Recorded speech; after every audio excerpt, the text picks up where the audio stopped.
جب ایمان لائے ہو تو اس کے تقاضے پورے کرو. تقاضے کیا ہے؟ ایمان ہے تو عمل درست ہونا چاہیے، ایمان ہے تو جہاد ہونا چاہیے، ایمان ہے تو جان اور مال کھپانی چاہیے. تو جو ایمان دوسرے لوگ جس طرح لائے ہیں، حمزہ بھی تو ایمان لائے ہیں، آخر ان کا راستہ تمہیں نظر نہیں آ رہا؟ ابو بکر ایمان لائے ہیں، ان کی طرح ایمان لاؤ. تو انہوں نے کیا کہا؟ انؤمن کما آمن السفہاء، کیا ہم اس طرح ایمان لائے جیسے یہ بے وقوف لائے؟ سفیہ کا لفظ تو سبھی جانتے ہیں، یہ سفہاء کسے کہہ رہے ہیں؟ آپ نے پڑھا تو بہت مرتبہ ہوگا ان آیات کو، کبھی سوچا کس کو کہہ رہے ہیں؟ وہ ابو بکر کو کہہ رہے ہیں، وہ حمزہ کو کہہ رہے ہیں، وہ عمر کو کہہ رہے ہیں. انہیں تو کوئی ہوش ہی نہیں. 2 مرتبہ حضرت ابو بکر نے وہ کام کیا ہے کہ ہر ورلڈلی وائز انسان یہ کہے گا کہ حماقت کی ہے، جس کے سامنے دنیا ہے. جب ہجرت کے لیے حضور تشریف لے جا رہے تھے، 40,000 درہم کا سرمایہ تھا جبکہ حضرت ابو بکر ایمان لائے. لیکن اب وہ روپیہ کہاں خرچ ہوا؟ بلال کو خریدا، روپیہ دے کے خریدا یا ویسے خرید لیا؟ آزاد کر دیا. ابو فقی کو خریدا، آزاد کر دیا. 6 ہیں غلام اور کنیزیں محمد رسول اللہ پر ایمان لانے والے، جن کو ابو بکر نے اپنے پیسے سے خریدا اور آزاد کیا. یہ روپیہ تو پگھل رہا ہے نا. اب جو تھوڑی بہت پونجی رہ گئی ہے، تو جب حضرت حضور ہجرت کے لیے تشریف لے جا رہے، وہ ساری پونجی اپنے ساتھ لے گئے، گھر والوں کو چھوڑ کر گئے. بوڑھا باپ اندھا ابو قحافہ بعد میں وہ بھی ایمان لے آئے. اور یہ ابو بکر ہیں کہ جن کی 3 نسلیں ایک وقت میں موجود تھیں مسلمانوں کی. ابو قحافہ مومن، ابو بکر مومن، اور ابو بکر کی اولاد مومن، عائشہ، اسما اور ابو بکر اور عبد الرحمن ابن ابی بکر. یہ کون ہے؟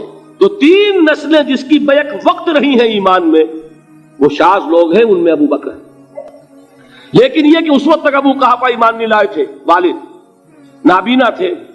تو والد ہے، بیٹیاں ہیں، حضرت عائشہ، حضرت اسما، حضرت رضی اللہ تعالیٰ عنہما، بیوی ہے. کچھ نہیں چھوڑ کے گئے، ایک پیسہ.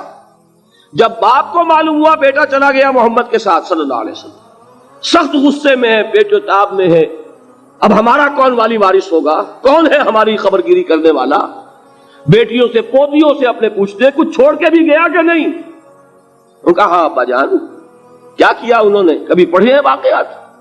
کچھ کنکر روڑے لیے، ایک کپڑے میں پوٹلی بنائی اور اندھے دادا کا ہاتھ اوپر پھروایا.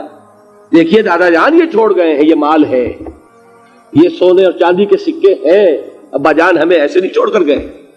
واقعہ کیا ہے کہ ایک پیسہ نہیں چھوڑا ابو بکر نے گھر والوں کے لیے. سب کچھ لے گئے کہ کیا پتا محمد کے ساتھ جا رہا ہوں، کس وقت کیا ضرورت پیش آ جائے صلی اللہ علیہ وسلم. تو یہ کوئی عقل مندی کی بات ہے؟ اپنے غریبانوں میں جھانکی آپ یہ عقل مندی کریں گے؟ لیکن یہ کہ اس کو کون ہم میں سے عقل مندی کہے گا؟ اسی طریقے سے جب غزوہ تبوک کا وقت آیا ہے، وہ واقعہ تو بہت مشہور ہے. حضرت عمر فرماتے ہیں کہ اس زمانے میں میرے پاس اتفاقاً پیسہ بہت تھا. میں نے یہ سوچا دل میں کہ اس مرحلے پر تو میں ابو بکر سے بازی لے جاؤں گا.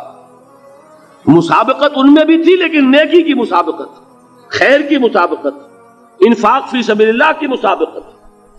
تو میں نے سوچا کہ میں بازی لے جاؤں گا. میں نے کیا کیا؟ کل دولت جو تھی اس کے 2 حصے کیے. ایک حصہ گھر رکھا اور ایک لا کے حضور کی خدمت میں پیش کر دیا.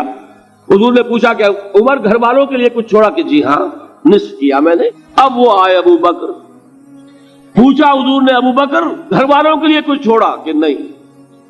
صدیق کے لیے ہے خدا کا رسول، بس گھر میں اللہ اور اس کے رسول کے نام کے سوا کچھ نہیں چھوڑا. پروانے کو چراغ ہے، بلبل کو پھول، بس. اور صدیق کے لیے ہے خدا کا رسول، بس. مجھے گھر والوں کے لیے کچھ نہیں چاہیے. یہ کام جو ہے، تو یہ جن کا ہم اس وقت ذکر پڑھ رہے ہیں منافقین، ان کے نزدیک حماقت تھی یا عقل مندی تھی؟ یہ سمجھداری تھی یا بے وقوفی تھی؟ وہ ہے جو بات کہہ رہے ہیں کہ جب ان سے کہا جاتا ہے ایمان لاؤ بھلے لوگوں کی طرح جیسے دوسرے لوگ ایمان لائے ہیں، تو کیا کہتے ہیں؟ انؤمن کما آمن السفہاء الا انہم هم السفہاء ولکن لا یعلمون. آگاہ ہو جاؤ، اصل احمق یہ ہے، اصل بے وقوف یہ. انہیں نہیں پتا کہ حقیقت کیا ہے، نفع کیا ہے، نقصان کیا ہے.